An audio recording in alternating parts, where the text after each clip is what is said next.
Hello കൂട്ടുകാരെ, and വീലോഗിലേക്ക് സ്വാഗതം. അപ്പോൾ ആദ്യമായിട്ട് കാണുന്നവർ ലൈക്ക് ആൻഡ് സബ്സ്ക്രൈബ് ചെയ്യുക മറക്കരുത്. അപ്പോൾ ഞാൻ ഇന്ന് പറയാൻ പോകുന്നത് നമ്മുടെ ലൈഫിൽ ചെറിയ ചെറിയ ഹാപ്പിനെസ് നമ്മളെപ്പോഴും സെലിബ്രേറ്റ് ചെയ്യുക. നമ്മുടെ ജീവിതം എപ്പോഴും ഹാപ്പി ആയിട്ട് ഇരിക്കേണ്ടത് നമ്മളുടെ ആവശ്യമാണ്.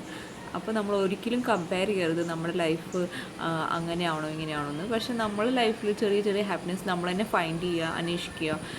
നമുക്ക് ചിലവർക്ക് ചായ കുടിക്കുന്നതാവും, പിന്നെ ചിലവർക്ക് ഇങ്ങനെ പള്ളിയിൽ പോകുന്നതൊക്കെ ആവും. അപ്പോൾ ഞാൻ ഇന്ന് കാലത്ത് പള്ളിയിൽ പോയപ്പോൾ ഒരു ഇൻസിഡൻറ്റ് ഞാൻ ഷെയർ ചെയ്യാമെന്ന് വിചാരിച്ചു. അപ്പോൾ ഇവിടെ കാണുന്നത് രണ്ട് നെയ്ബേഴ്സ് തമ്മിൽ തല്ലുകൂട്ടമാണ് കാണിക്കുന്നത്.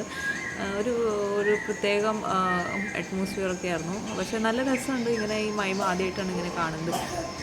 മൈമിൽ ഇങ്ങനത്തെ മൈമൊന്നും ആരും കണ്ടിട്ടുണ്ടാവില്ല. അപ്പോൾ എല്ലാവർക്കും ഇഷ്ടമായി ഈ മൈമ്. അപ്പം ഞാൻ നിങ്ങളടുത്ത് ഷെയർ ചെയ്യാമെന്ന് വിചാരിച്ചു. ലാസ്റ്റ് ആകുമ്പോൾ ഇവരെല്ലാവരും ഒന്നാവുന്നതാണ് കാണിക്കുന്നത്. ദേവാലയത്തിൽ പോയി എല്ലാവരും കൂടി ഒന്നാവുന്നതാണ് കാണിക്കുന്നത്. പക്ഷേ നന്നായിട്ട് അവർ കൺസെപ്റ്റ് നന്നായിട്ടുണ്ട്. ഞാൻ നിങ്ങളായിട്ട് ഷെയർ ചെയ്യുമെന്ന് വിചാരിച്ചു.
അപ്പോൾ ഈ വീഡിയോ ഇഷ്ടമാണ്, ലൈക്ക് ആൻഡ് സബ്സ്ക്രൈബ് ചെയ്യുക. പിന്നെ നിങ്ങളുടെ കമൻറ്റും കൂടി അറിയിക്കുക. Thank you.